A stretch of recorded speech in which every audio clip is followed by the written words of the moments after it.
Mas falando de bariátrica, vamos continuar a história do tamanho do estômago. Então, Isso, não, vamos, show de bola. Um estômago do bypass, ele fica com 50 centímetros, né? Esse estômago... É muito pequeno, né, cara? É pequeno. Esse estômago, ele dificilmente ele aumenta de tamanho. Então você fala assim, cara, então como é que esses caras às vezes chegam aqui comendo pra caramba? Porque, depois, apesar dele ter 50 ml, um paciente depois de 60, 90 dias, ele consegue comer 300 miligramas de comida. Ah, entendi. Entendeu?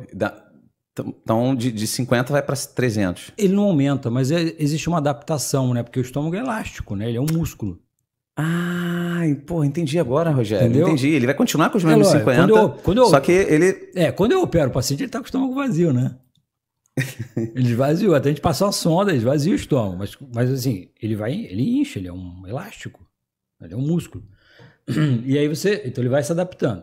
Quando você faz o sleeve, que você só corta o estômago, ele fica com 150 ml.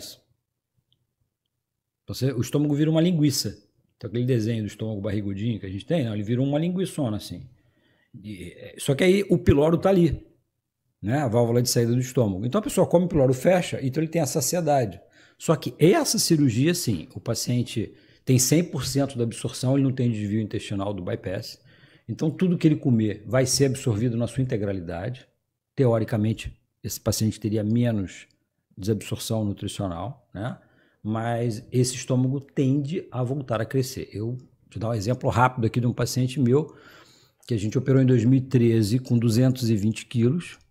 Ele queria, na época estava todo mundo querendo fazer sleeve, que era menos agressiva, fizemos o sleeve, ele foi para 100 quilos. Pô, 100 quilos é muito, para um cara de 1,80 m. Não, mas calma, o cara perdeu 120 quilos, cara, então, é muita coisa. Mas isso que eu ia falar, o cara tá sentindo a própria bailarina, ele conseguia até ficar na pontinha do pé. Tirou 120 quilos, né? Beleza. O que aconteceu agora, final do ano passado? 200 quilos. Operamos de novo. Aí transformamos o sleeve dele num bypass. Só que vai acompanhar a perda de peso dele. É infinitamente menor do que a primeira cirurgia. A gente volta naquele ponto que a gente falou. Isso, exatamente. Volta naquela diminuição de metabolismo, né? Naquela proteção. Exatamente. O corpo dá um jeito, cara. O corpo vai sobreviver. É que nem por que o cara perde peso pós-bariátrico por 1 ano? 1 ano e 2 meses. E pô, para. O corpo foi o tempo do corpo se adequar àquela nova realidade alimentar que você tem. Agora, o maior vilão, a gente intensificando aqui esse assunto, acho que só para não perder o gancho, eu diria para você que o maior vilão da cirurgia bariátrica é a bebida alcoólica. Porque não tem volume, cara. Aquilo desce. Então eu tenho pacientes que voltam a engordar. Mas existe essa coisa, falam que de repente a pessoa é compulsiva na comida e ela muda a compulsão pelo álcool, essa é lenda, Rogério? Cara, assim, existe, mas para isso que esses pacientes passam por uma avaliação psicológica ou psiquiátrica, né?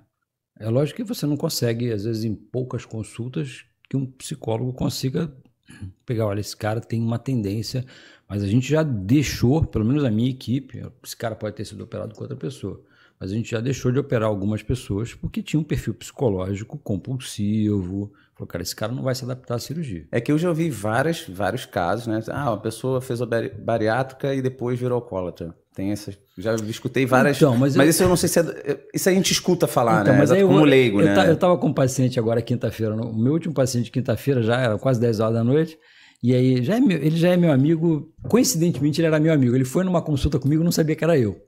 Foi muito engraçado. Aí ele chegou lá, aí ele tá fazendo reposição hormonal. E aí um dia ele me perguntou já pela 10ª vez, pô, Rogério, mas isso não dá câncer? Depois a gente até pode entrar nessa... Não, a gente vai... Não, vamos começar na bariátrica, vamos esgotar aqui, depois a gente entra na parte hormonal. Vamos trocar ideia sobre isso aí. Aí eu falei pra ele, quer dizer que você ele tá acima do peso? Falei, quer dizer que você tá bebendo cerveja todo dia, comendo um monte de besteira, e aí você tá fazendo um pouquinho de reposição hormonal. Aí você amanhã tem câncer, a culpa foi de quem? Da reposição hormonal que você tá fazendo? Exatamente, né, Rogério? Como é que a gente vai falar que foi o bariátrica? Não, você vai dizer que foi a bariátrica que fez o cara virar alcoólatra? Não tem como, né? Não entendeu? Tem como.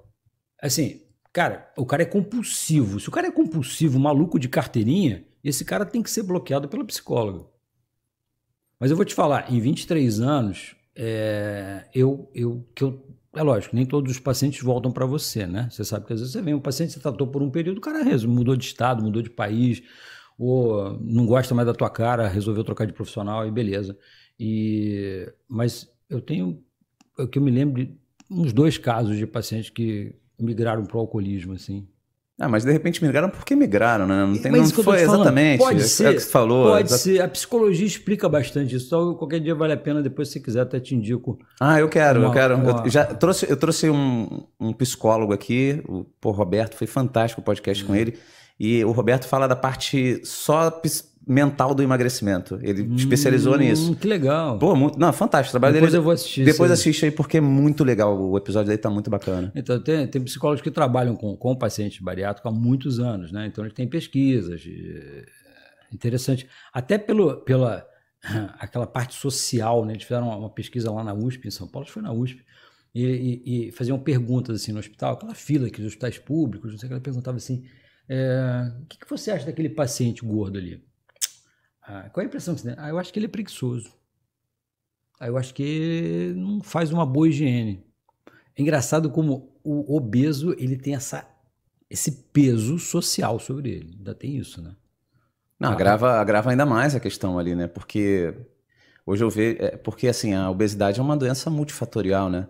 Não é porque o cara é preguiçoso ou porque o cara não tem higiene. Cara, são vai do intestino, uma ansiedade, uma depressão.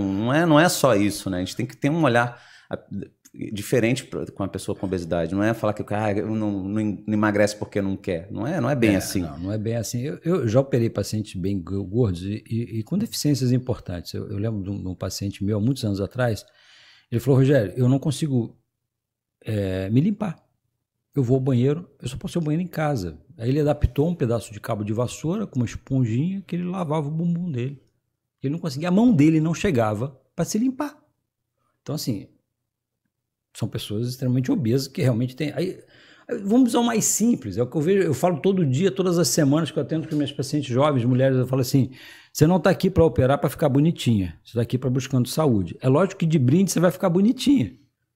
E aí você vai fazer uma coisa que eu não te conheço, mas eu tenho certeza que você não faz, você não usa sapato alto, né? Aí ela, é verdade, doutor, eu não uso há muito tempo, porque eu não aguento, dói meu pé. Eu falo, quando você vai no shopping, você não vai para passear, né? Você vai na loja tal e vai embora, porque se você ficar passeando no shopping, teu pé dói, teu joelho dói, tua coluna dói.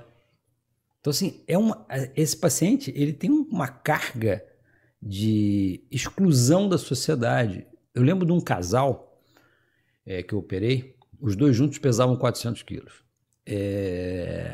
E eles tinham uma vida social muito intensa, e toda vez que eles tinham um evento, um casamento, uma festa, o que eles faziam? Eles iam no local para saber que tipo de buffet ia ser, que tipo de cadeira ia ter. Porque se fosse cadeirinha de plástico, eles não iam no evento. Porque eles não vão conseguir sentar. Se eu sentar, eu quebro a cadeira. E eu não consigo ficar em pé a noite inteira. Então você começa a ver o grau de exclusão social que esse paciente tem, né? Você acabou de assistir um corte do podcast A Vida é um Caos. E para você assistir o episódio completo é muito simples, é só você pegar o link que está aqui na descrição deste vídeo. E se você tem um canal de corte e quer usar o conteúdo do podcast A Vida é um Caos, fique à vontade. A única coisa que eu peço é que você coloque o link do episódio completo na descrição.